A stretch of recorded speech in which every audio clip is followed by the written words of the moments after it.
¿Cómo va a responder el gobierno? Con lo que es fuerte.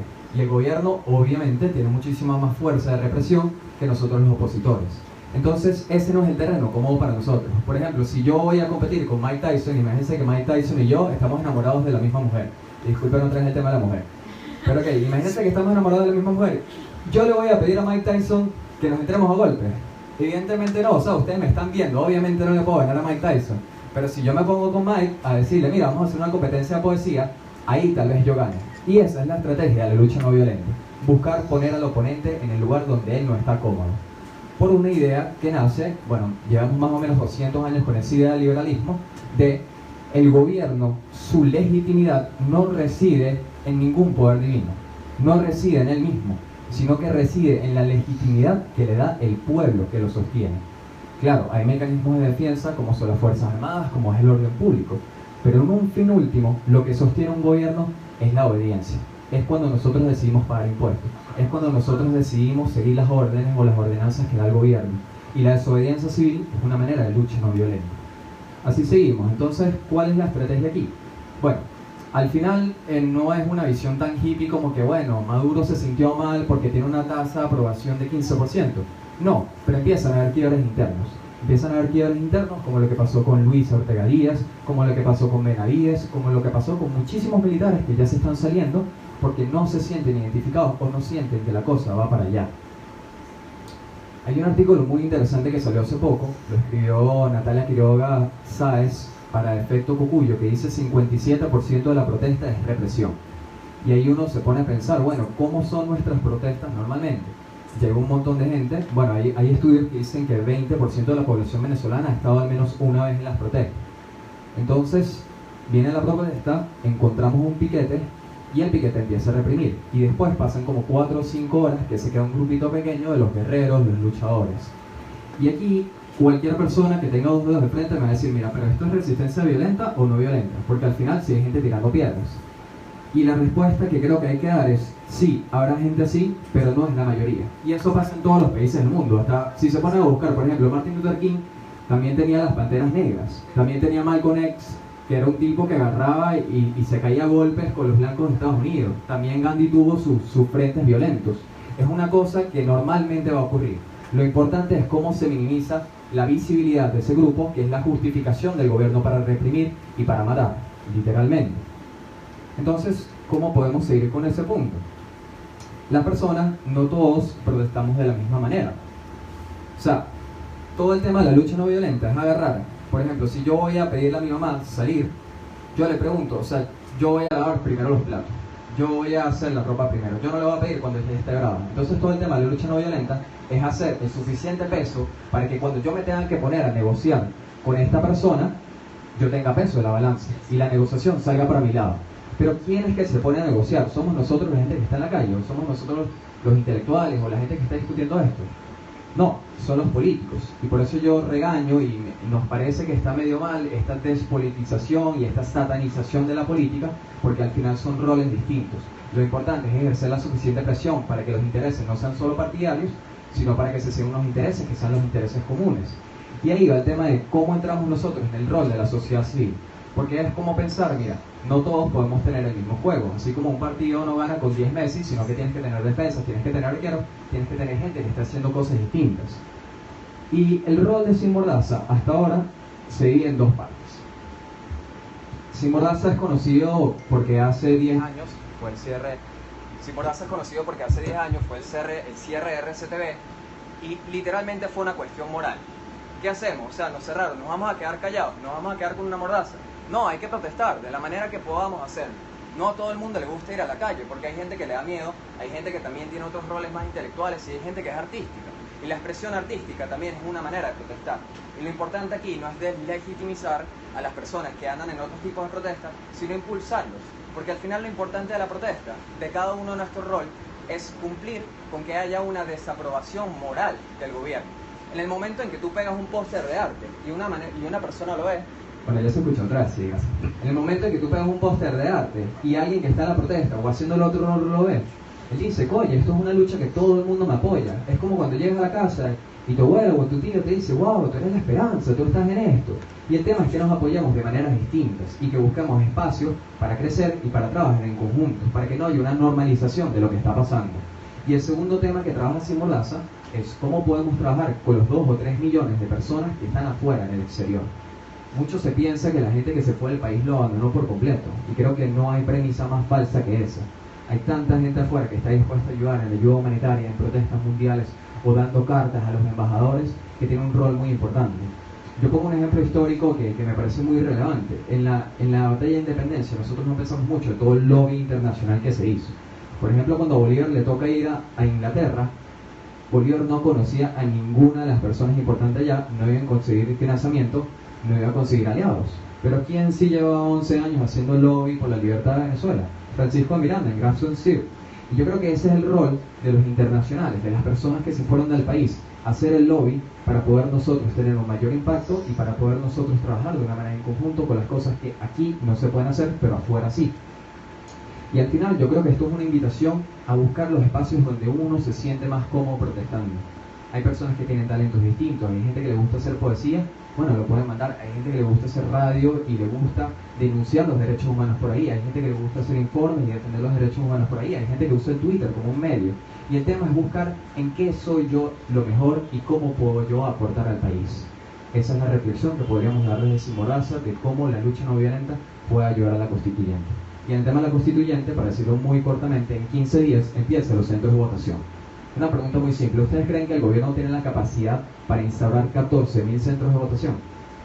Con la gente en la calle, con la gente boicoteando o estando ahí para que no puedan instalarlo. Y eso también es una invitación. Oye, tal vez en mi centro de votación donde yo estoy, puede ser que se fue la luz. O mira, los colegios no tienen mesas, no tienen sillas. Ay, qué cosa, no podemos hacer nada. También es una estrategia de cómo se puede organizar la sociedad civil para no cooperar. Porque al final la legitimidad del gobierno significa que nosotros cooperemos con él. Y la desobediencia civil es mucho más amplio que solo tener una arma, que solo salir a la calle, sino en todas las acciones que nosotros hacemos. Gracias.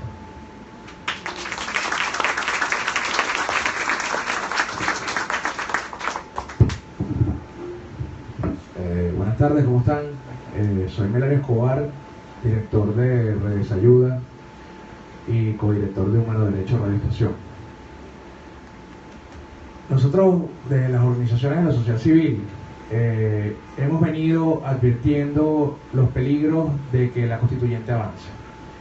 Yo creo, más allá de hablar de la manifestación o la protesta no violenta, deberíamos concentrarnos hablar del tema de la manifestación no violenta como un tópico exclusivo y alejado de la constituyente. No podemos hacerlo.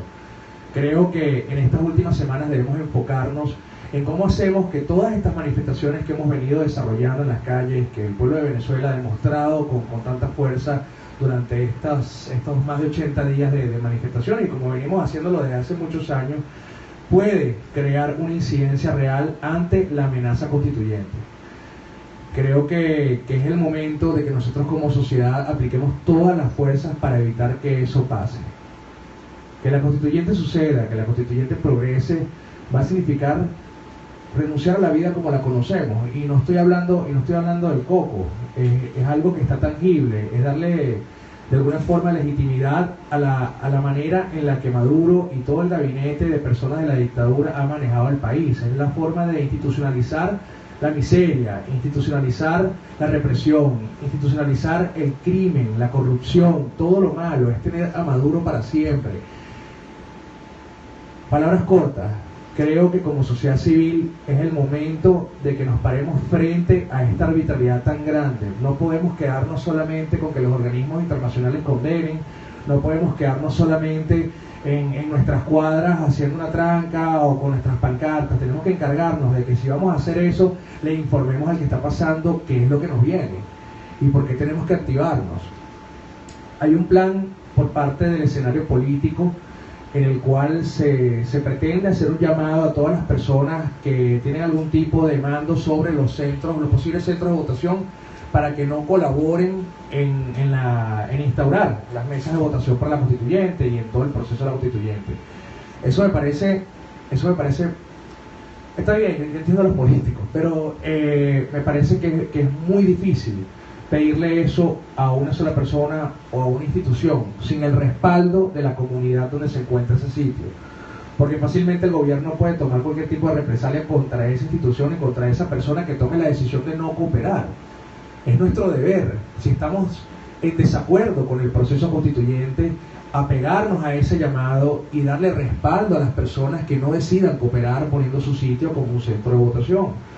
Yo creo que tenemos que hacerlo, y eso es simplemente plantándose frente al colegio. No dejamos pasar al Plan República a instalar nada, no dejamos pasar a la gente del CNE a instalar nada, simplemente no van a pasar a través de nosotros, porque dejarlos solos va a significar una serie de arbitrariedades aún más horribles contra estas personas. Más allá de las penurias que pasamos como venezolanos, van a tener una retalía por parte del Estado por no querer cooperar con el proceso constituyente.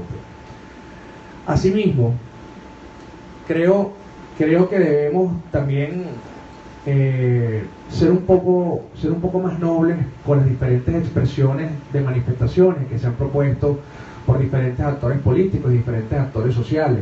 Yo sé que muchos estamos incendiados y estamos desesperados porque de verdad que la crisis no es cuento, esto está muy mal, y lo que se viene es aún peor, y cada día que pasa el túnel se ve más oscuro, sin luz al final.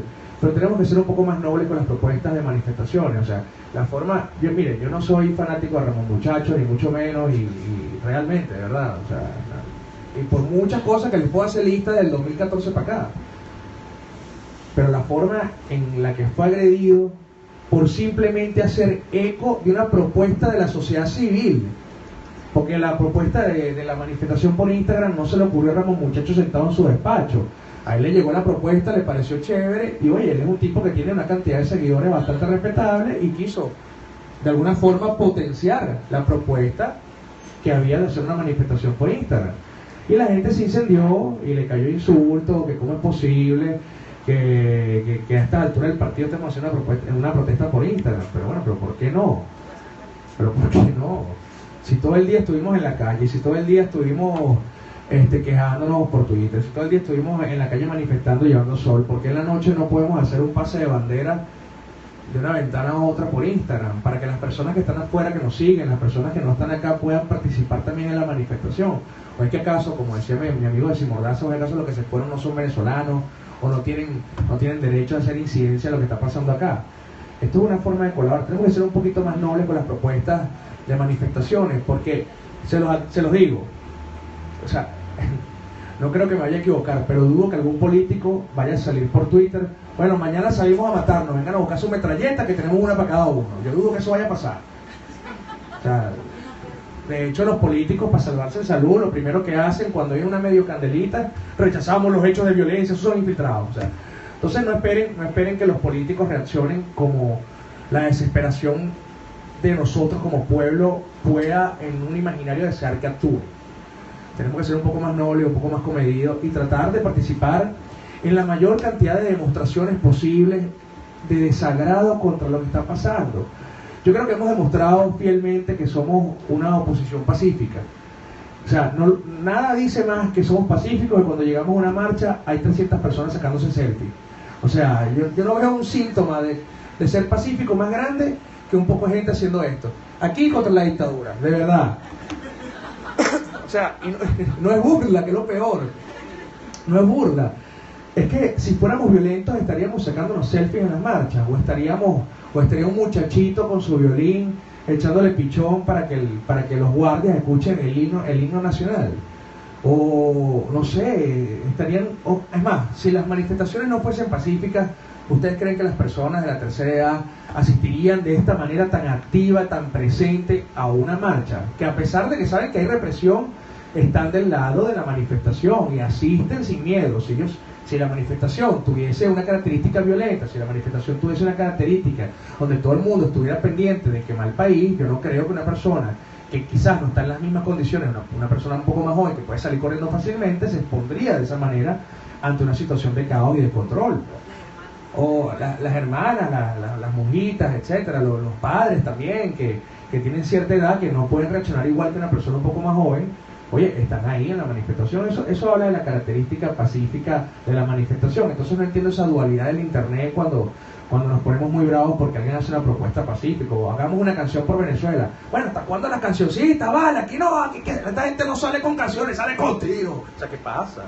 Vamos a calmarnos, bueno, dale, échale bola tú. O sea, así va. Y yo no creo, y esto es para ir cerrando, no me quiero explayar mucho porque hay más personas acá que tienen un contenido espléndido para ustedes hoy. Yo no creo que esta gente tampoco salga contigo. Para decírselo, no, porque yo sé que ese es el tweet que todo el mundo escribe y nadie manda. Esta gente que manda, no, mejor no. Serín, ¿sabes? Yo no creo que esta gente salga contigo, yo no creo que esta gente salga con violencia.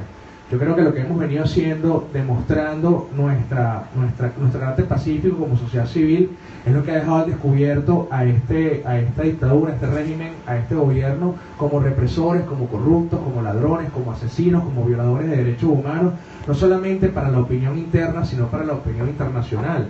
No hay nadie que pueda decir, no, el gobierno es pacífico, que realmente comprueba que el gobierno es pacífico y la oposición es violenta. Pueden darle la vuelta, pueden hacer su remix de BTV, Telesur, RT, Rusia Today, que le dé la gana, pero nadie puede decir con pruebas que esto es una manifestación violenta. Con respecto al asunto de las piedras y las molotov, oye, brother, nada más en el 2014 tuvimos 3.000 personas detenidas, hubo procesos judiciales, más de 42 muertos en manifestaciones. Cuando empezamos las manifestaciones este año, teníamos más de la cantidad de 6 meses de protesta en menos de 2 meses de personas fallecidas o asesinadas en el contexto de las manifestaciones. Yo lo veo como legítima defensa. Cuando tú sabes que sales a manifestar, cuando tú sabes que sales con una bandera, con una pancarta, con un ideal, y de una vez el Estado te dispara bombas lacrimógenas para causarte el mayor daño posible, porque no lo hacen para dispersar, no dialogan contigo, te disparan perdigones, a los perdigones lo alinean con metras, con balines. Cuando los tipos se desesperan, te meten unos tiros. Oye, yo veo que unas piedras y hasta una molotov puede ser legítima defensa. El irse preparado para enfrentar ese escenario es legítima defensa. Yo no lo veo como una manifestación violenta.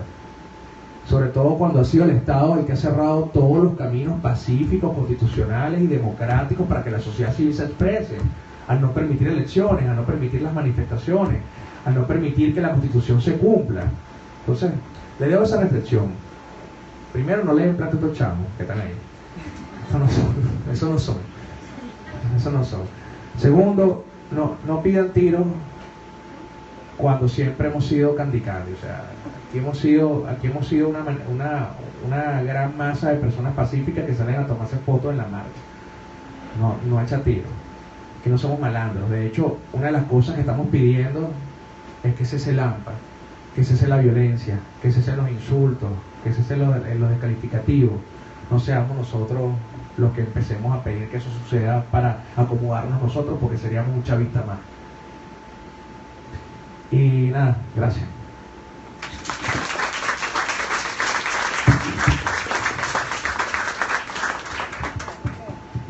Hola, buenos días, buenas tardes.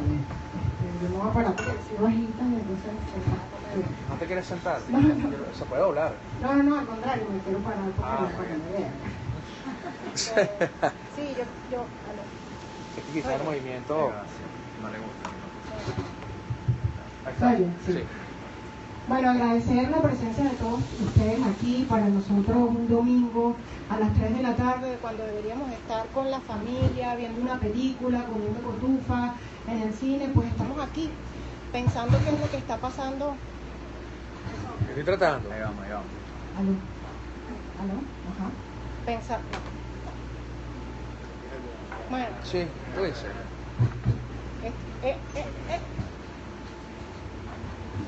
Venezuela, brothers. Ahora sí. Estamos aquí pensando un poco lo que está sucediendo con el país y es parte de una angustia compartida, ¿no? Porque ya tenemos desde abril una serie de situaciones que cada vez parecieran complejizarse mucho más. Y cada vez nos ponen en una línea donde hay que tomar acciones mucho más contundentes, con mucho más contenido y con mucha más precisión. Porque lo que estamos enfrentando no es algo común, no estamos haciendo no violencia contra un aspecto puntual, digamos, no estoy dejando de pagar impuestos porque no quiero que vaya al ejército o que se gaste en cosas que no sean derechos sociales o económicos para eliminar la pobreza en el país. Estamos haciendo no violencia, estamos en las calles, estamos ejerciendo nuestro derecho que está siendo violentado para tener un cambio, una posibilidad de futuro, una posibilidad de tener un espacio donde podamos expresarnos libremente y donde podamos tener garantías mínimas para vivir en dignidad. Y esas son situaciones que no a todo el mundo le toca vivir, y a nosotros nos ha tocado un momento muy, muy importante en la historia de nuestro país y en nuestra historia personal. Quizás sea el momento que tengamos para recordar de por vida. Y va a ser esta actitud, esta postura ante este momento histórico lo que también va a determinar el futuro, pero también lo que vamos a sentir nosotros como individuos de lo que hemos construido y lo que estamos haciendo en nuestra vida para los demás también. La Asamblea Nacional Constituyente, que es parte de los temas que nos convoca, es IRRITA. Es un llamado, a pesar de que una Asamblea Nacional Constituyente es posible y está en la Constitución, la forma como esto se ha elaborado no es legal, es ilegítimo y de alguna forma está violentando uno de los derechos fundamentales, no solo porque lo diga la Constitución, sino porque lo dicen todos los sistemas democráticos. Las garantías democráticas dependen de la expresión del pueblo, de la mayoría de las personas que logran un acuerdo.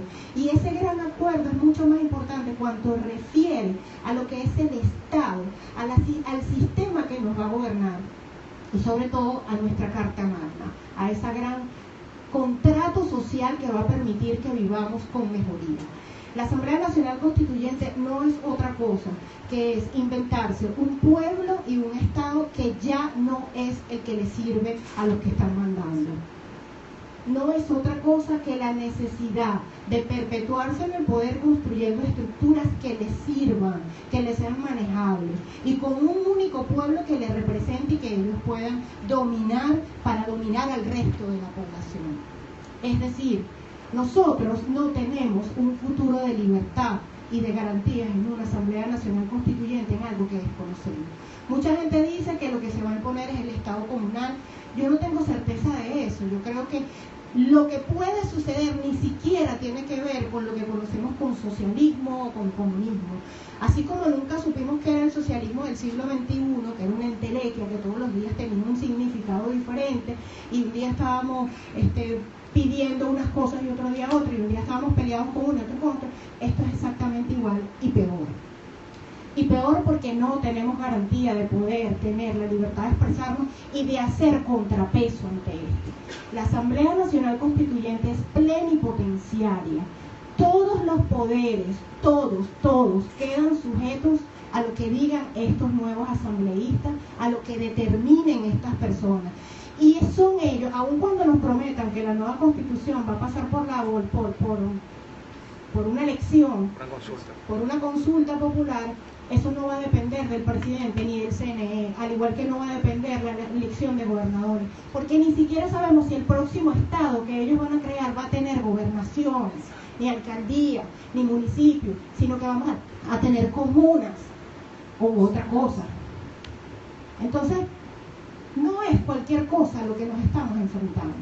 Y cuando se plantea que la posibilidad de democracia, de futuro, cuando la posibilidad de que tengamos progresividad en los logros en materia de derechos que tenemos sean violentados, es decir, que ni siquiera puedan existir, porque van a existir una forma ya ni siquiera de un voto una persona, sino de que va a haber una representación de los ciudadanos que no es la que nos representa la mayoría, estamos obligados a desobedecer.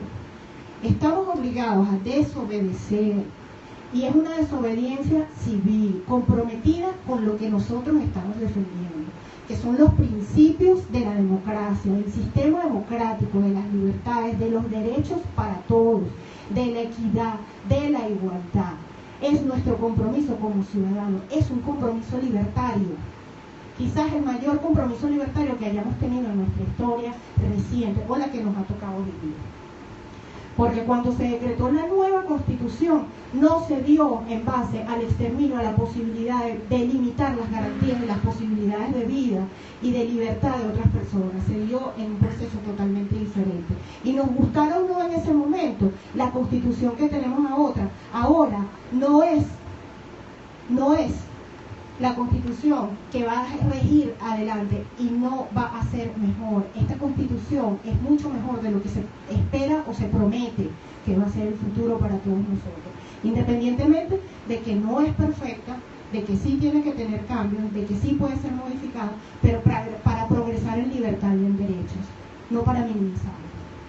Y en este sentido, la protesta no violenta requiere no solamente de un mayor compromiso, de un análisis del diagnóstico del escenario del país en el que estamos ahorita, que requiere que sepamos que estamos en dictadura y que vamos a estar en una dictadura peor, que desconocemos cuáles van a ser sus amplificaciones si se da la Asamblea Nacional Constituyente, que no tenemos garantía de tener justicia, que no tenemos garantía de poder siquiera protestar, de tener libertad de información, estamos sujetos a una hegemonía comunicacional.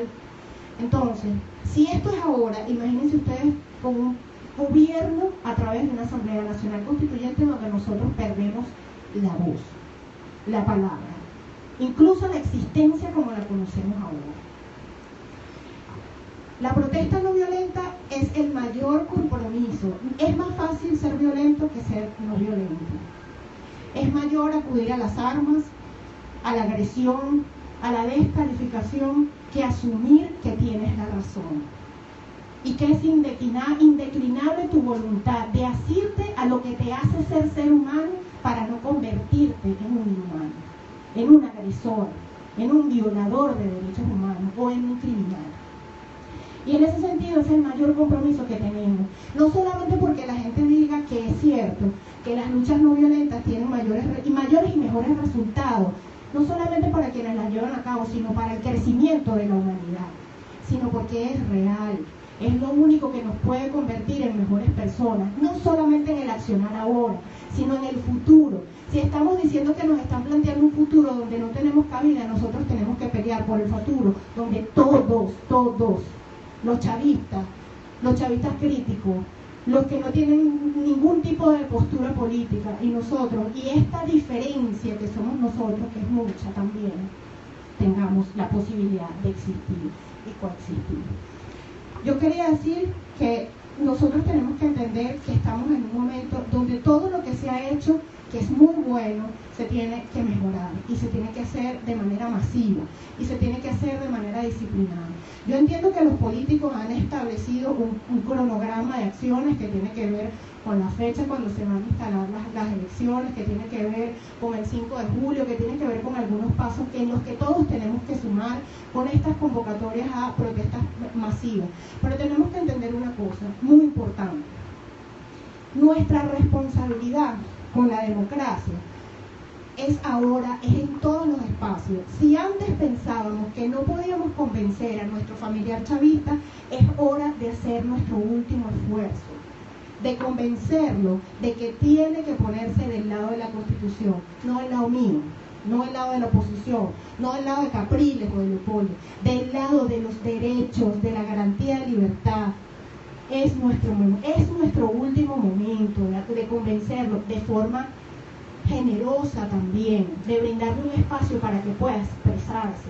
Tenemos que entender que nosotros tenemos que hacer mella de lo que erige la posibilidad de un poder autoritario, y se expresa en las personas, es cierto, pero no son las personas a las que tenemos que combatir, es la posibilidad de que ellos sigan por omisión, por responsabilidad propia, sabiéndolo o no, contribuyendo con este Estado autoritario.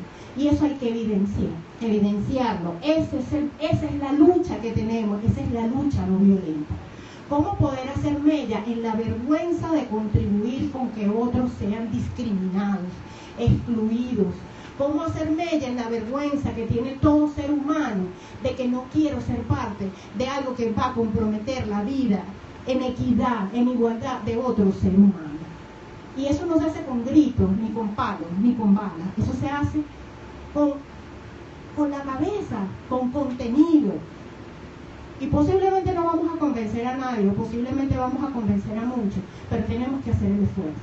Y eso lo tenemos que hacer con nuestros vecinos, con nuestros amigos, con la gente que ya no es amiga, con los que comparten la labor con nosotros, y hacerlo de la manera que ellos puedan sumarse, que tengan espacio para expresarse también. Creo que lo que está en juego es definitorio, y en este sentido tenemos que asumir la responsabilidad de cómo nos vamos a incorporar no solamente a las acciones que se generen dentro de los políticos, sino a nuestro accionar diario. Yo diría que esta invocación del artículo 350, mucha gente ya estaba en 350, creo que asumir el 333, que es la responsabilidad de defender la Constitución y las leyes, y el artículo de no permitir que, incluso cuando es una orden de los funcionarios y de los poderes, a ir en contra de las leyes y de la democracia, muchos de nosotros ya lo estábamos haciendo, pero ahora hay que hacerlo con mayor esfuerzo, con un doble esfuerzo. Y esto quiere decir, yo estoy, la verdad, muy agradada de lo que sucedió con los plantones en las tomas, así como, ¿verdad? Fue el enjambre perfecto. La gente bajó de donde estaba y se instaló y paró, hizo un plantón y volvió a su trabajo o a su casa o a lo que estuviera haciendo y regresó. Y yo creo que esto es una muestra de que se pueden hacer muchísimas otras cosas, y no solamente no necesitan de la conducción de los políticos, que yo creo que es muy importante. Ellos tienen un papel que cumplir en lo que van a ser las protestas, pero tienen otro papel que cumplir también, que es en la posibilidad de generar algunas otras incidencias que son ya de carácter diplomático, que escapan a nosotros. Pero si nosotros estamos en una entidad pública, si estamos en un colegio, si estamos en una entidad privada, si estamos donde estamos, tenemos también que ser símbolo, tenemos que ser voz de lo que estamos peleando, digamos, peleando en el término de la lucha por la sobrevivencia del futuro también. Y en este sentido habría muchísimas cosas que hacer, y yo creo que lo primero que hay que hacer es seguir evidenciando. Hoy la Tibisay Lucena, la presidenta del CNE, hizo unas acusaciones contra ONGs de derechos humanos, porque nosotros hicimos un documento que firmamos 45 organizaciones, donde decíamos que todos los funcionarios del CNE tienen que negarse a cumplir con el plan para hacer la Asamblea Nacional Constituyente, porque todo funcionario, no importa que sea alto, tiene responsabilidades en materia de la Constitución, y si ellos participan en ese acto van a tener responsabilidades penales, las van a tener. Y eso pasa con el Tribunal Supremo de Justicia, y eso pasa con todos los poderes públicos, los militares, todos. Entonces, es momento de que esos que están allí también den un paso al frente y digan: no voy a contribuir con acabar con el Estado de Derecho, con la democracia, con los derechos humanos, para algo que no sé. Porque incluso, aunque sea por miedo a las consecuencias que pueda generar la legalidad de participar, porque no se puede apelar a la obediencia, no existe ya más. Después de la Segunda Guerra Mundial no hay obediencia debida para cometer violaciones de derechos humanos, y agredir la Constitución, los derechos del Estado democrático, es una violación de derechos humanos cuando viene de una persona que ejerce un cargo público, alto, medio o bajo. Y la Tibisay Lucena hoy dijo que nosotros estábamos atacando a los trabajadores por cumplir su labor. Y yo quiero tomar esas palabras porque no están cumpliendo su labor, es al contrario. Su labor es defender la Constitución, su labor es defender la democracia, los derechos, y ponerse del lado de la legalidad. Entonces nosotros tenemos que ser también soporte de todos aquellos que quieren dar su paso al frente y negarse a contribuir con esto. Hacer mella en las instituciones, en lo que hace que el poder tenga poder, necesita mucho compromiso e inteligencia, y tiene que ver mucho que ver con respetar la dignidad también del que está del otro lado. Eso lo hemos repetido. No me quiero extender, me imagino que se van a extender los demás. Muchas gracias por estar acá, y bueno, estamos para conversar y para aprender entre todos qué podemos hacer para salvar la república, digamos. Gracias.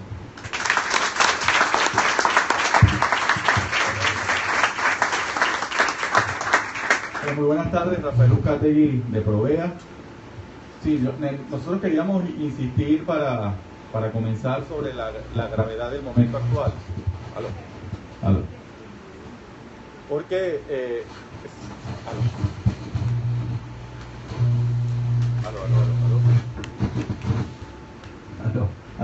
Seguramente ustedes deben haber escuchado en otros momentos que íbamos a tener la batalla definitiva, la batalla final, ¿no?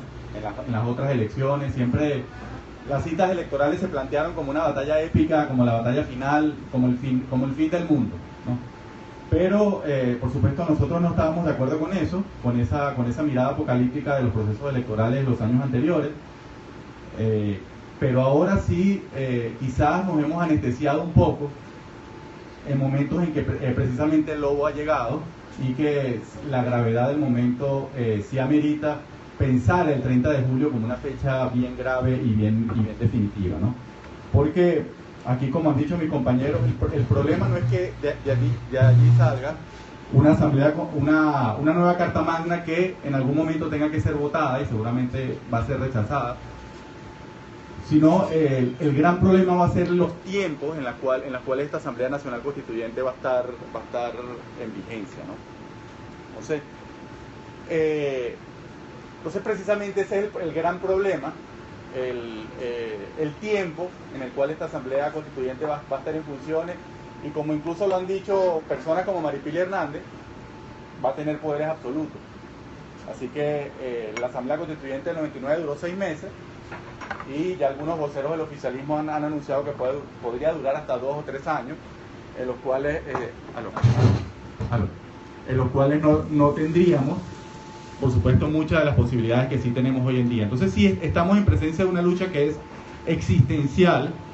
En nuestro anterior foro no teníamos el anuncio de la Asamblea Constituyente y pensábamos en la conversación que esto era algo de resistencia a mediano plazo, que aquí teníamos que estar en la calle durante mucho tiempo, pero el gobierno le ha colocado con esta fecha de la Asamblea Constituyente lo que podría ser una fecha para finalizar el conflicto, ¿no? Y yo creo que, yo tengo el deseo que sí vamos a poder lograr detener esta constituyente por muchas de las cosas que les voy a comentar ahora, ¿no? Entonces, si estamos hablando que el 30 de julio hay una fecha de incremento del conflicto por la gravedad que eso supone, pues tenemos que prepararnos porque a partir del 1 de julio va a haber un incremento de la situación de conflictividad. Es decir, las cosas que han pasado en las últimas horas anuncian la detención de Roberto Picón, que es un asesor de la Mesa de la Unidad Democrática, no es un simple colaborador. Creo que anuncia que van a comenzar hechos más graves de lo que ya hemos sido testigos a medida que nos vayamos acercando al 30 de julio. Y como el gobierno ha cerrado todos los canales pacíficos e institucionales de resolución del conflicto, seguramente, y esto es porque la historia de América Latina es así, de este lado van a comenzar a haber más focos de violencia. Y de eso yo creo que es pertinente el foro que tenemos hoy en día, porque mucha gente lo ha planteado más abiertamente, si tiene sentido seguir esta estrategia pacífica cuando el gobierno pues quiere imponer a sangre y fuego la Asamblea Constituyente. Entonces, aquí seguimos sorteando las dos principales amenazas que ha tenido este movimiento pacífico, mayoritario. Nosotros en Provea creemos que por lo menos 3 millones de personas han participado en alguna movilización desde el 1 de abril en todos los estados del país. A veces es difícil tener una dimensión de lo que ha pasado por la hegemonía comunicacional, hay que estar muy metido en redes sociales, como ustedes saben, pero han ocurrido cosas increíbles y cosas muy importantes en las regiones, tan importantes como lo que estamos haciendo acá en Caracas. Entonces es difícil tener un mapa completo del conflicto, pero sí estamos en una situación que es absolutamente extraordinaria, que refleja que la gente está convencida de que ya no está dispuesta a seguir aguantando lo que se ha aguantado hasta el día de hoy. Y aquí seguimos sorteando las dos principales amenazas de este conflicto, que por un lado tiene que ver con el desgaste. Ya tenemos 80 días de proceso de manifestaciones pacíficas y vemos que más bien la represión del gobierno lo que hace es estimular más la indignación de la gente en la calle. Es decir, los 2 últimos asesinatos en donde es incontrovertible que fueron organismos de seguridad, creo que han dado pues más bien más aliento para que la gente pueda transformar ese dolor y esa indignación en seguir estando en la calle. Entonces pareciera que hemos aprendido, hemos madurado todas nuestras reflexiones políticas y hemos entendido que esto es un proceso de resistencia a largo plazo, y que pareciera que esta situación de desgaste, más bien a medida que nos acerquemos a la fecha del 30 de julio, va a estar conjurada. Más bien la gente va a tener mucho más motivos para continuar presente en la calle. Pero el otro riesgo, además del desgaste, tiene que ver con la desnaturalización. Lo que hemos dicho que la estrategia, es evidente la estrategia del gobierno de intentar que este movimiento pacífico y masivo se convierta en un movimiento de vanguardia, un movimiento minoritario de respuesta violenta, y es por eso todas las provocaciones persistentes que incluyen, por supuesto, este estímulo de acciones tan extrañas como las que hemos visto del incendio de gandolas por gente la verdad que bastante rara, y además, por supuesto, esta decisión.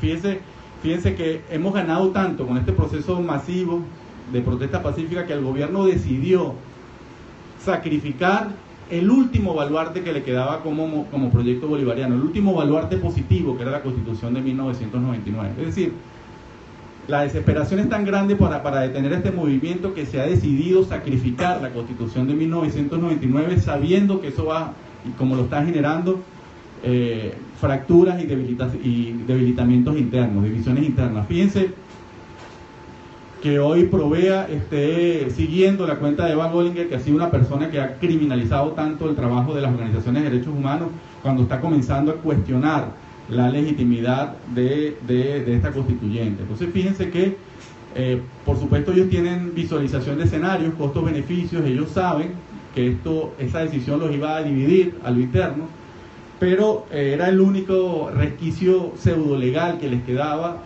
promover esta constituyente de la manera como se ha venido realizando. Entonces, a pesar de que parece una muestra de fortaleza, también es una muestra de debilidad, de la ausencia de estrategia y del espacio político para poder resolver este conflicto, sino es mediante una huida hacia adelante que pone al liderazgo de Nicolás Maduro en una posición de mucha fragilidad. Es decir, si nosotros detenemos la Asamblea Nacional Constituyente, como estoy seguro que lo vamos a hacer, eso va a significar el derrumbe del liderazgo de Nicolás Maduro al interno del proyecto bolivariano, porque él se está jugando allí el todo por el todo, a pesar de los cuestionamientos que hay dentro de su propio movimiento, ¿no? Yo quería, sobre esta situación del aumento de los hechos de violencia de aquí a cara al 30 de julio, tenemos que discutir cómo vamos este movimiento pacífico, y yo soy partidario de la lucha pacífica, cómo vamos a convivir con ese tipo de situaciones, ¿no? Es decir, la historia de América Latina está llena de piedras y de molotov dentro de las luchas sociales, y eso se va a repetir de ahora en adelante. Si ustedes ven las imágenes, por ejemplo, del movimiento estudiantil chileno del año 2010, también hay molotov, también hay piedras, también hay tanquetas incendiadas, pero eso es un movimiento que nadie duda hoy en día de calificarlo como un movimiento pacífico, porque la mayoría de la gente actuó de esa manera. Entonces yo creo, y un poco en sintonía con lo que planteaba Melanio, que aquí nosotros tenemos que seguir acumulando y participando en sintonía con las personas que estén intentando hacer estrategias como las nuestras, es decir, por afinidad, y no desgastarnos en lo que creemos no nos gusta de las protestas de los otros, sino más bien intentar sumar al tipo de movilizaciones en las cuales nosotros queremos participar, y seguir incorporando gente a ese tipo de estrategias. Creo que aquí va a haber mucha gente que va a plantear cosas extravagantes, cosas que nos van a gustar menos, que nos van a gustar más, de aquí al cara al 30 de julio, y yo lo que les invitaría es no desgastar nuestras pocas fuerzas que tenemos en cuestionar en lo que hagan otros, sino más bien fortalecer lo que nosotros creemos que debería hacerse.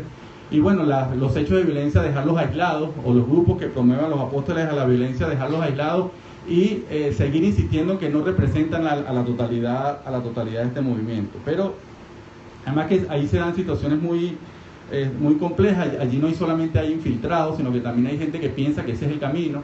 Y también un fenómeno que los amigos de Secodap lo estuvieron discutiendo en estos días, que es cierto que hay gente que viene de situaciones de pobreza y de situaciones de calle bien difíciles, y que han conseguido en el espacio de la protesta quizás el único sitio donde tiene un nivel de reconocimiento. Es decir, gente que se enfrenta a la autoridad todos los días en su barrio, y que ahora, por ponerse una capucha, pues tiene un reconocimiento, tiene un aliento, tiene un estímulo por parte de personas que antes, para los cuales antes no existía, ¿no? Entonces hay situaciones muy complicadas que se dan desde las más creyentes de lo que puede lograr eso, hasta otras situaciones que yo no podría negar la posibilidad de que hayan infiltrados dentro de las movilizaciones, porque es una estrategia de y cualquier estado intentar desnaturalizarlo desde dentro, ¿no?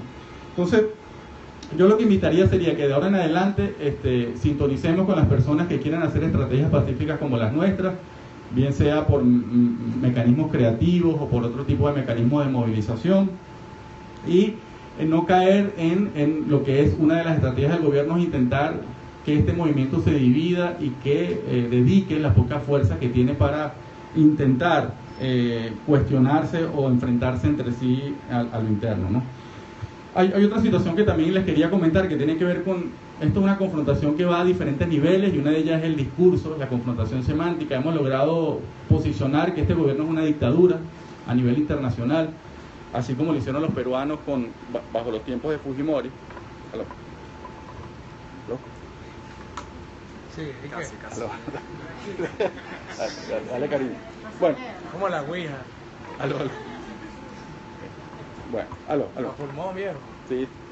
Bueno, entonces, fíjense que a veces el gobierno ha posicionado mensajes que nosotros, por omisión, o los hemos también incorporado dentro de nuestra propia discursividad, ¿no? Fíjense, por ejemplo, yo les quiero traer 3 ejemplos que han tenido que ver con cosas concretas. Uno es que alguna gente no oficialista,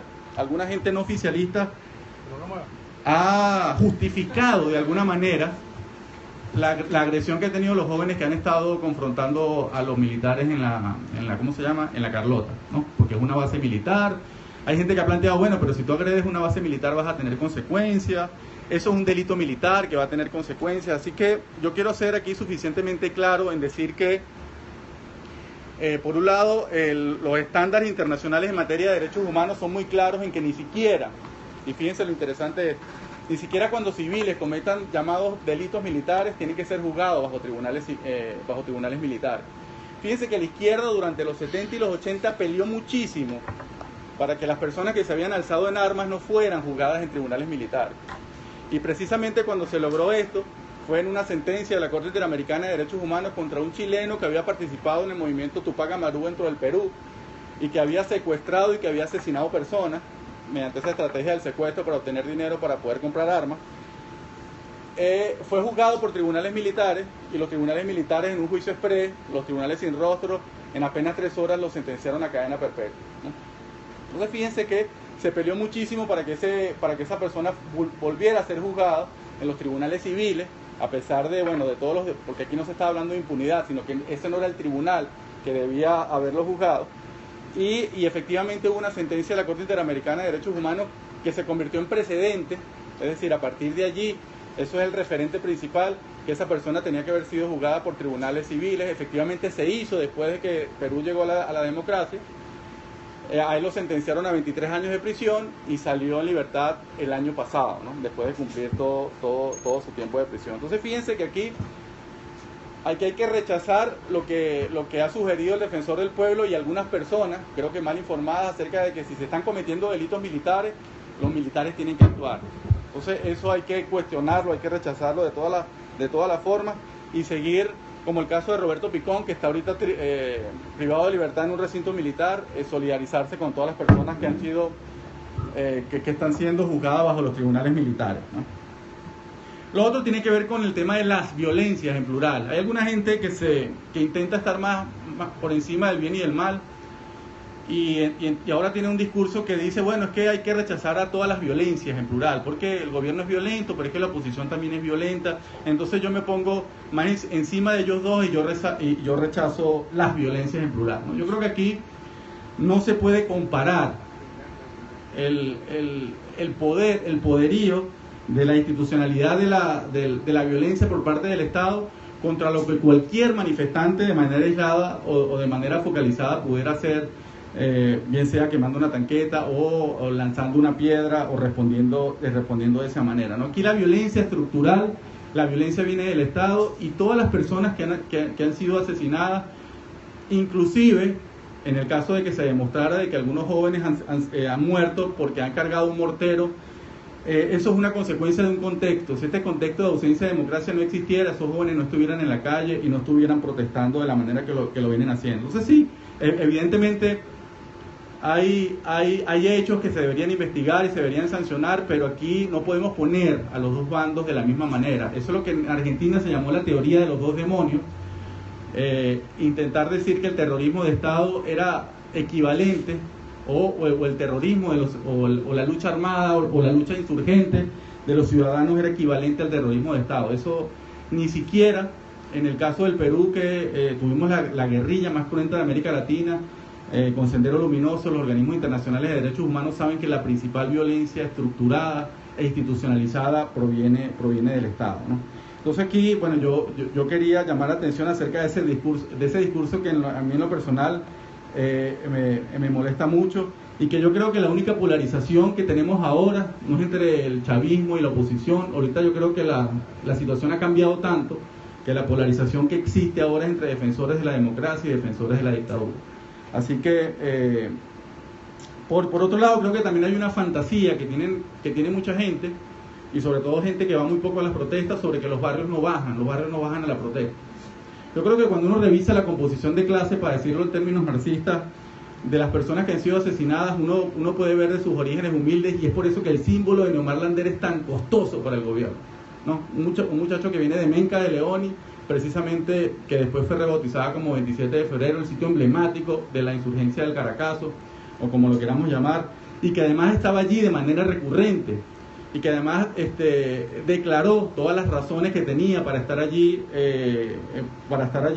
y que además su familia no haya cedido a las presiones que existen contra los familiares de estos jóvenes asesinados, y que haya continuado denunciando a las personas, a los funcionarios policiales. Por eso que es tan costoso ese símbolo de Neomar Lander para el gobierno, porque de alguna manera complejiza esa situación de que esto sigue siendo una protesta de clase media. Esto es una protesta donde se han involucrado los sectores populares que han tenido que venir al este a protestar por el control territorial que existe dentro de sus manifestaciones. Las veces que se logró manifestar en el oeste, y yo estaba allí, muchos sectores populares se incorporaron de manera masiva a la protesta, y ahora precisamente la estrategia, si ustedes han estado en las manifestaciones, es evidente, es intentar de que la protesta se encapsule en las urbanizaciones del este de Caracas. Esa es la protesta incluso que te dicen los policías: no permitimos las movilizaciones en el municipio Libertador, en el Paraíso, en la avenida Victoria. Todos han sido en esta semana duramente reprimidas, y lo que te dicen los policías es: váyanse a protestar al este de Caracas, ¿no? Entonces,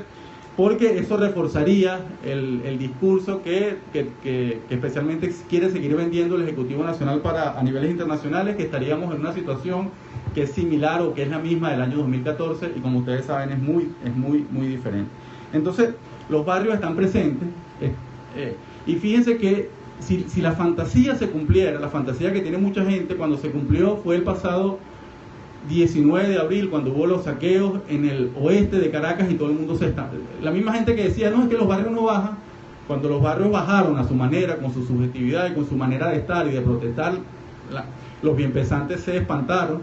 Los políticos dijeron que eso era obra de infiltrado, cuando no era cierto. Allí, digamos, quienes han visitado o quienes conocen personas del Valle y de Coche saben que las personas que saquearon eran personas vecinas, que tienen esa manera de rechazar la situación que están viviendo, porque precisamente los sectores populares tienen otra subjetividad y no van a protestar como la gente de clase media, pero yo lo que quería era advertir que precisamente hay muchos sectores populares involucrados, no solamente en Caracas, sino también en el interior del país, especialmente las comunidades rurales, que también se han incorporado al proceso de manifestación. Entonces, yo creo que eso es una fantasía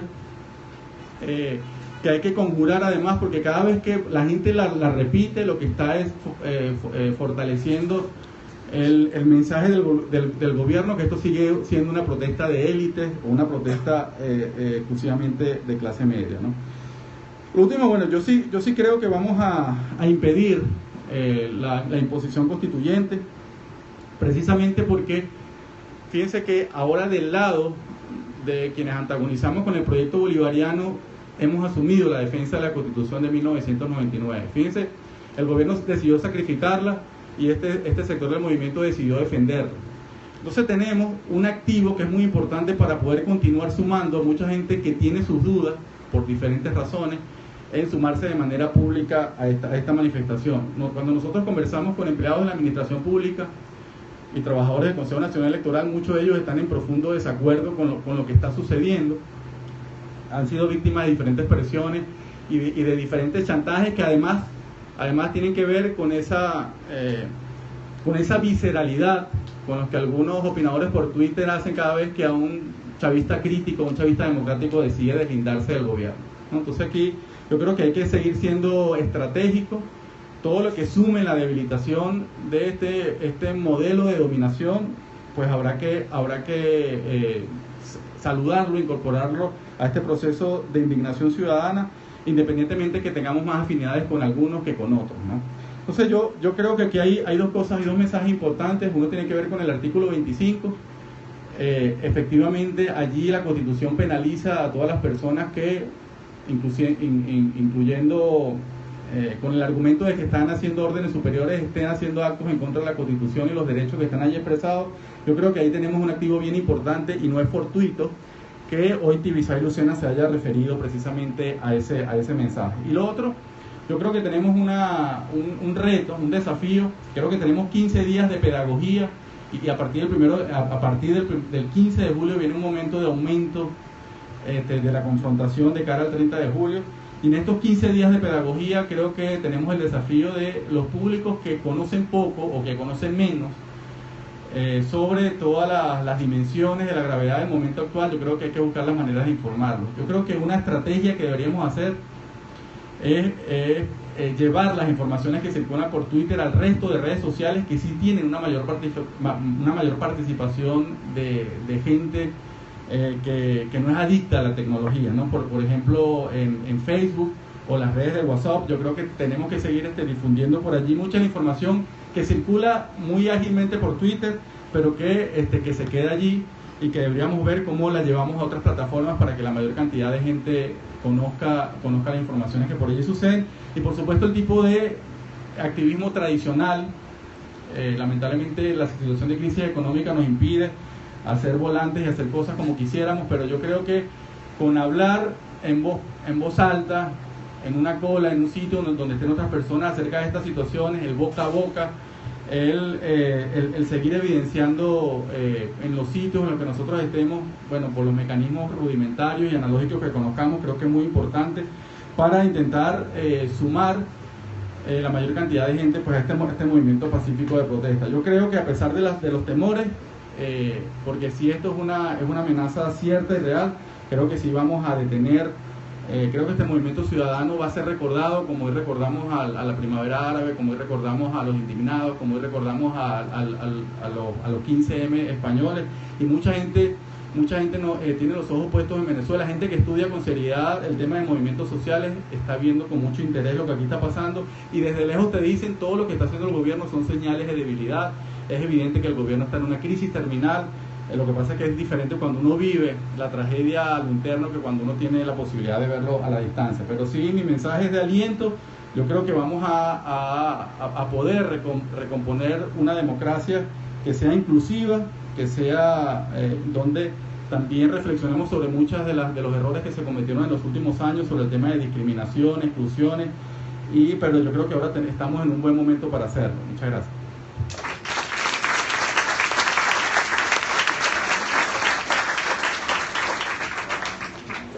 Tengo miedo de tocar esto. Sí, no, listo. Ya. Sí. Ya fue. Sí. Bueno, yo creo que igual así se escucha, ¿verdad? Perfecto. Buenas tardes. Soy Luis Carlos Díaz y, bueno, me consiguen en redes como @Luis Carlos. ¿Cómo se sienten ustedes después de 80 días de conflicto? Cuando exploran cómo están, a mí me gusta que la gente haga también acopio de lecciones, aprendizajes, pero también de cómo se sienten. ¿Cuánta harina pan le queda en la casa, si acaso le queda? ¿Cómo ha cambiado su vida? ¿Cómo la protesta se convirtió también en un modus vivendi? La gente sale en la mañana, trabaja, hace diligencias, empieza a protestar a las 10, protesta a las 10, a las 12. Hay un cambio en nuestras vidas, es decir, somos distintos. Y uno dice, bueno, pues somos más débiles o no. Hemos avanzado algo, hemos mejorado algo. ¿Y el gobierno cómo está? Es decir, es el que te enfrentabas hace más de 80 días o hace 10 años. Algunos dicen, bueno, hace 18. Bueno, hace 18. ¿Cómo está? ¿Cómo lo sientes? ¿Cómo lo palpas? Resulta que la primera vez que nos vimos acá no hablamos de la constituyente, no estaba en el mapa. Estábamos hablando de acciones que tomaba el gobierno en pos de radicalizar una decisión que había sido la ruptura del orden constitucional y cómo iba endureciendo la dictadura. Así que podemos entender la constituyente como una consecuencia de su propia crisis, y además una consecuencia que le genera aún más crisis, le genera más caos, más contradicciones internas. ¿Y nosotros cómo estamos? Con más contradicciones, con más dudas, algunos quizás cansados, con más desesperanza, quizás, pero en el fondo ves a los lados y dices, bueno, pero somos más que antes. De hecho, la movida de la fiscal planteó una cosa muy, muy interesante, y es que la fiscal crea un espacio que la oposición no podía crear. No había manera de que la oposición creara un espacio en el que el chavismo, que no estaba de acuerdo con estas acciones del gobierno, pero que no quiere una selfie con Lilian Tintorio en ramo verde, ¿sí? Que no quiere cantar Color Esperanza, ¿sí? que no le gusta Capriles o que no le gusta Ramos Alú, Que sigue siendo chavista. y que van a seguir siendo chavistas, porque además es una franquicia que tiene mucho poder, ¿okay? Para, poder, memoria, nostalgia y otras cosas, puede estar entonces en ese espacio. Y la fiscal crea ese espacio simbólico de actividad, de existencia. Entonces voltea a los lados y dice, oye, no somos los mismos que hace 90 días. Siempre pregunto cómo está la gente, cómo se siente, porque es que lo que hemos hecho hasta ahora parece que no es suficiente, y es verdad. Es decir, tenemos que prepararnos para otro ciclo más, otra serie más, quizás más oscura, quizás más tensa. Y yo me muevo en un terreno que es muy sencillo, pero muy complejo a la vez. Yo me muevo con información. Es decir, a mí lo que me importa es cómo estamos narrando esto, porque con la narración estamos logrando dos cosas. Primero, dejar testimonio, dejar pruebas, escribir la historia contemporánea. Pero por el otro lado, hay posibilidades de impactar en tiempo real. Hay posibilidades de que otra gente tome decisiones, de que otra gente interpele al poder, de que otra gente se movilice solamente porque está consumiendo información. Y es clave, porque la información nos permite, primero, mostrar caras concretas de estas protestas. Hemos tenido una cantidad de hechos, de días, de expresiones que al final se convierten en símbolos muy poderosos, símbolos que además pueden impactar dentro y fuera del país, y son además en muchas ocasiones espontáneos. No estamos hablando de la fábrica de mentiras del Minci, del PSUV, de Villegas, no estamos hablando de fabricar imágenes como cuando estrellaron un autobús y lo quemaron acá. Estamos hablando de gente que hace cosas, y hace cosas que significan para otros otras cosas. Uno de pronto recuerda a una señora frente a una tanqueta, un joven desnudo, un chico con un violín, las manifestaciones y cómo ocupan el espacio público de una manera tan contundente que el gobierno prohíbe que haya sobrevuelos de aviones, sobrevuelos de drones, encarcela a gente por usar drones. ¿Okay? Hay una prohibición para la televisión de hacer cobertura en vivo de protestas, hay una persecución con las radios, porque hay palabras que no se pueden decir, porque hay gente a la que no puedes entrevistar, porque hay coberturas en vivo que no se pueden hacer, porque hay el temor de que eso genere zozobra, cuando la zozobra la genera el gobierno. Es decir, hay un poder que muestra debilidades, que muestra fracturas, y eso lo estamos logrando desde el terreno de lo concreto, de la acción en calle, pero también desde las narraciones, también desde lo que estamos haciendo nosotros. Ahí hay una cosa clave, y es que cuando uno habla de territorio digital, a veces estamos olvidando espacios, estamos olvidando ámbitos. Por ejemplo, tenemos una gran cantidad de personas que están tomando muy buenas fotografías, que nos están mostrando día a día cómo somos, qué hacemos, cómo estamos en la calle, cómo nos manifestamos. Están convirtiendo pequeños momentos en historia, porque de pronto que un chico levantara las manos y tuviese una bandera de Venezuela como capa frente a un militar, eso ocurrió en un segundo o dos, pero la foto genera unos impactos impresionantes, pero están en Instagram. Y estar en Instagram es como estar en en la Hermandad Gallega, en el Club Paracotos, en un club cerrado al que solamente tienes acceso si tienes un carnet para entrar a él. Uno puede decir, bueno, pero en Venezuela hay 1 millón de usuarios de Instagram, o 2 millones, o 3, pero falta más, falta mucho más. Significa convertir esa foto potente en una foto que se puede enviar vía masiva, por WhatsApp o por otras vías, pero sobre todo significan fotos que nos hacen falta colgar en páginas web. Y voy a referir al ámbito público de Internet, porque estamos olvidando el espacio público. Cuando yo hablo de redes sociales me estoy refiriendo a un espacio que es restringido, que está bien, la pasamos muy bien ahí, tenemos mucho tiempo de consumo, mucho tiempo de producción de contenidos, hay muchas interacciones, hay una multitud, pero no toda la multitud, y nos estamos olvidando de esas cosas que se consiguen a través de Google. Google, que es como la puerta de entrada a la mayor parte del contenido, no indexa estas fotografías de Instagram, no indexa nuestros tweets, no indexa las conversaciones que tenemos en Facebook, que son muy importantes. Está guardando las páginas web, los blogs, los foros, Wikipedia, YouTube. Entonces uno puede pensar, oye, este trabajo que ya hice o esto muy bueno que vi, ¿por qué no está en el papá de los buscadores, en el oráculo del mundo? Ahí hay un trabajo que tenemos que hacer.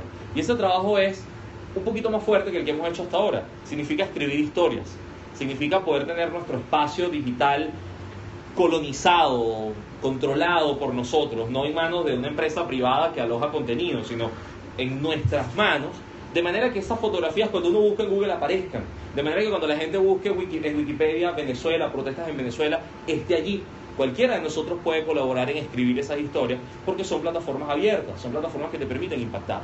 Esa web pública hay que atenderla, y hay que atenderla porque tenemos mucha información que pasa de lado. Yo les pregunto a ustedes qué pasó anteayer, o hace 4 días, o hace 15, o hace 20, y parece que no tenemos una base de datos que nos permita reconstruir esta historia día a día, hito a hito, y solo lo que tenemos son listas de muertos. Y los muertos incluso a veces se les niegan historias, se les niegan voces. Nos quedamos con 2 o 3 porque son los más visibles. Así como de 2014 la gente recuerda 3 o 4. ¿Y qué pasa con el resto? O sea, hay cosas que contar y esa es una tarea que tenemos que hacer todos, que no puede ser solo Provea, que no puede ser solo una ONG, un conjunto de ONGs. Tenemos que hacerlo todos. Alguien ocuparse de algo. O sea, no solamente preocuparse, sino ocuparse de algo. Y esa historia tiene que estar ahí. Pero en paralelo tenemos que cultivar otra cosa. Estoy asumiendo que las redes sociales pues ya las usamos, ya las conocemos, pero pasa que la otra red se está olvidando. Las redes privadas, las redes cercanas, las redes de contacto. ¿Por qué? Porque resulta que la protesta, el espacio público es ese al que vamos convocados todos, llegamos porque nos dio la gana, participamos, pero entonces estamos olvidando a la familia cercana, estamos olvidando al grupo de vecinos, estamos olvidando al conjunto de personas dentro de la escuela, la universidad, del trabajo. Hay otras redes en las que podemos impactar, en las que podemos influenciar, porque justamente este es el momento de lo deliberativo. Estamos justamente luchando por la democracia, la recuperación de la democracia. Pues bueno, nuestros métodos tienen que parecerse a eso que queremos, tienen que parecerse al país que uno aspira. Y eso implica aprender a discutir, eso implica aprender a dar razones, eso implica aprender a escuchar al otro, a ponerse sus zapatos, a abrir espacios para él. Ocurrió con el plantón, que bueno, la gente bajó y tomó espacios y fue muy lindo. Yo venía en bicicleta desde la UCB y de pronto me tocó quedarme en la previsora porque había mucha gente y venía una persona con un carro y decía, bueno, tengo una emergencia, tengo que pasar, y alguien se paró al frente y dijo, no me da la gana, tú no pasas porque estamos en plantón.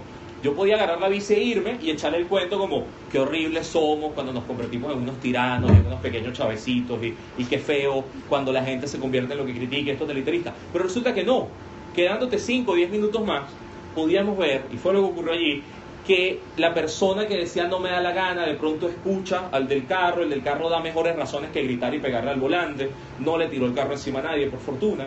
Hubo diálogo, hubo un acuerdo, se abrió un espacio y pasó. Y la gente de pronto aprendió que, bueno, su protesta no necesariamente tenía por qué secuestrar por completo el espacio, no tenía por qué convertirse en lo que criticaba, pero igual podía hacer presión, igual podía impactar. Cuando les hablo de la previsora, les estoy hablando de un lugar que está frente a las residencias que están tomadas por el PSV, que están además controladas de una manera casi de paranato, con un cassette, una cosa ahí, un CD de Ali Primera a todo volumen. Esta vez no tiraron cosas de arriba como ocurrió en otras ocasiones, pero era un terreno complicado, un espacio rojo, un espacio secuestrado por el poder, y la gente se expresó. Entonces nos interesan esos momentos de diálogo, esos momentos de deliberación, de quiebre, esos momentos en el que, por ejemplo, alguien me escribe en redes y me dice, tengo un primo que, cuando empiezan así, son maravillosos, ¿qué le digo a mi tía que es chavista? Y entonces me dice que, porque lo que estamos buscando es ver cómo, con razones, con ideas, con datos, con cifras, podemos ir carcomiendo, podemos ir humedeciendo ese poder que parece monolítico. Porque el peor error que podemos cometer en estos momentos es creer que el poder es uno solo. Uno puede pensar que sí, que el Estado es responsable, que los funcionarios son responsables. Sí, pero hay que empezar a ver cuáles son esos matices internos, cuáles son esas divisiones y empezar a empujarla. No estoy diciendo que llamen a su compadre o a su primo que es Guardia Nacional, eso va a ser más complicado porque además ya sabe con qué vienen. Pero sí es momento de buscar esas fracturas. y ampliarlas. Es como el método del hacker que ve un punto de vulnerabilidad y entonces empieza a abrirlo, hasta que pase, hasta que el sistema abra. Pero eso implica ser personas distintas a las que hemos sido hasta ahora. Porque en el momento que te vean como alguien que quiere borrar lo que hemos hecho en Venezuela, quiere borrar al chavismo como identidad política, no te vas a convertir en un interlocutor válido para el otro. En el momento que lo tuyo sea el discurso de retaliación, no vas a ser una persona confiable para el otro. Entonces es un reto mucho más complicado. Y no significa ser comeflor ni agarrarte de las manos, significa mantener tu puesto, tus principios, tu dignidad, pero saber negociarlas. Y es cruel, porque uno dice, bueno, yo no tengo por qué negociar mis derechos, yo no tengo por qué arrastrarme ante el otro. Nadie se está arrastrando. Lo que estamos es entre civiles, dando testimonio de que somos civiles, queremos democracia, queremos ser un mejor país, queremos ser un mejor nosotros, pero un nosotros implica entonces ser un nosotros amplio, no una cosa cerradita, no un jardín cerrado como algunas redes, como esos grupitos donde uno dice, bueno, todos nos damos la razón, nos damos like y nos queremos y esta es la pequeña república que cree. No es eso, es hackear el sistema que está más allá. Uno dice, bueno, viene el 30 de julio y ¿qué pasa? La tesis del Armagedón es complicada, sí, la tesis del fin de la historia es complicada, porque igual el día siguiente va a haber desabastecimiento, y va a haber incomodidad, y va a haber razones para protestar. De hecho, si se dan cuenta, las protestas de 2014, ¿por qué salían a la calle? ¿Cuáles eran las razones de 2014? ¿Había escasez? Sí, no tanta como ahora. ¿Había inseguridad? Sí, y de hecho el hito de Mónica Spir es importante. Había una generación que se había dado cuenta en 2014 que el salario de sus padres no podía dar un buen nivel de vida. Había una generación que se dio cuenta que el plan de vida que te habían dicho de que estudia, trabaja y vas a poder hacer cosas, se había quebrado. En 2014 pues ya no había posibilidades de comprar vivienda, carro, casarte, hacer un montón de cosas. Mis amigos que se han ido del país no se fueron por la inseguridad, se fueron porque no tenían dónde vivir. Es la razón uno para irse. No tenían la capacidad de tener un proyecto de vida en este país. Si revisan ahí los precios del café, verán que el guayoyo está en 1.500. En 2014 quizás estaba con 2 ceros menos, ¿sí? O un poco menos. Después del 30 de julio, eso no va a estar en 1.500. Lo siento mucho, compren café desde ya. El país no va a dejar de ocurrir, pero lo peor, siempre se puede caer más bajo. En términos económicos lo hemos visto, en términos sociales lo hemos visto, en términos políticos lo hemos visto. Pero esa caída, cuando uno lo ve de parte del gobierno, también significa que tienen más en contra. Y gobernar con ese caos tampoco es posible tanto tiempo. Quizás ahí reciben parte de la esperanza de Rafa, que ahorita me la explicará. Gobernar con tanto caos, es decir, asumir que nosotros somos gente y que tenemos derecho y demás, y incluso negártelo, pues le va a ser más complicado. ¿Por qué? Porque la gente se está moviendo con una convicción que no habíamos visto antes. Esos muchachos de 2014 hoy no están solos. Y eso es una gran historia, una gran lección. Es la historia que quisiera contar a futuro. Cerrando, ¿qué tenemos en las manos? La posibilidad de contar historias. Y esa historia que además se vive, se hace, la historia no es algo que le pasa a otro, no, el cambio del país o el país en completo no es algo que le pasa a los demás, le pasa a uno. Esa historia necesita de nuestro lado apegarnos a la verdad, porque la verdad es más barata, la verdad termina siendo más sencilla. Cuando tú le mientes a alguien tienes que luego acordarte que le mentiste para la segunda vez que le echas el cuento, para la tercera vez, y la cosa se metástasis. Como el sistema de control de cambio, ¿sí? Que te dijeron que el primero iba a resolver todo y entonces no, este no, es el siguiente, no, ahora es una carpeta, ahora extrañamos las carpetas, ahora sí, es una metástasis, pana, y eso no va a parar. Entonces, no mentir es importante, y no mentir implica, a la hora de contar historias, es decir, cuántos éramos, quiénes somos, dónde estábamos, quién atacó, cómo atacó, qué pasó primero, qué pasó después, quién atendió, quién estuvo implicado, dónde fue, a qué hora. Ese tipo de cosas son claves. Porque quedarnos con esta cosa rara de que reprimieron y ya, y no explicar cómo fue, no ver esos cambios, es clave. Vuelvo al plantón del viernes. Más en mi zona, hacia Chacaíto, los policías llegaron a un acuerdo con los manifestantes y dijeron, está bien, de 12 a 2 los vamos a dejar tranquilos. Y así fue, 12, 12 y media, hasta que llegó otra persona, otro milico, y fue el que los ordenó, bueno, repriman ya y acaben con esto. Cuando ustedes pasen por Sanssouci en estos días, van a ver un grupo de señoras que se sientan en la calle y tienen un toldito y rezan el rosario. Ellas no pueden salir a tirar piedras, no lo van a hacer, salen a rezar el rosario. Y fueron esas señoras las que iban agarrando policía, así como, mijo, Y cuando tu hijo piense como nosotros, también lo vas a matar. Y unos se molestaban, unos se echaban para atrás, otros decían ya veré, otros, pero los iban quebrando poco a poco. Y estos tipos tuvieron que lanzar lacrimógenas e irse. Y al rato la gente volvió, o sea, no pudieron con eso, además le dieron la victoria a la gente porque de verdad te caotizaron la ciudad un rato. Ese tipo de cosas, no sé cómo la vamos a multiplicar de aquí al 30 de julio, pero tiene que pasar. Y necesitas al que tranca, necesitas al muchacho, y necesitas a la abuela, y necesitas gente con autoritas, y necesitas gente contando la historia y haciendo la historia. A eso es lo que los invito el día de hoy. Gracias.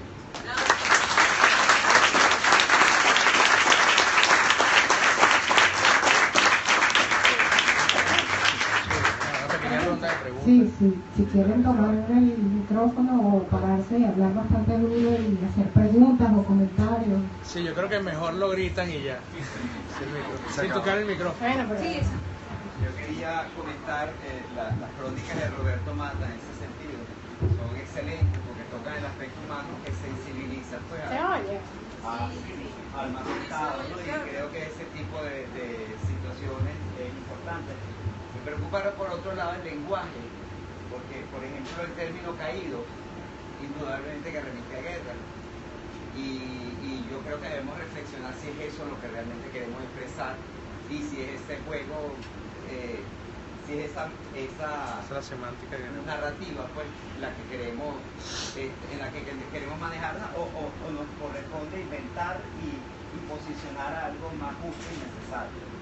Quería hacer esas dos reflexiones. Bueno, yo en realidad lo que siento es un estancamiento en este momento. O sea, siento que nosotros no tenemos los medios, o sea, o no los hemos pensado en los medios para aumentar la protesta de tal manera que nosotros realmente podamos generar esos quiebres que se tienen que crear.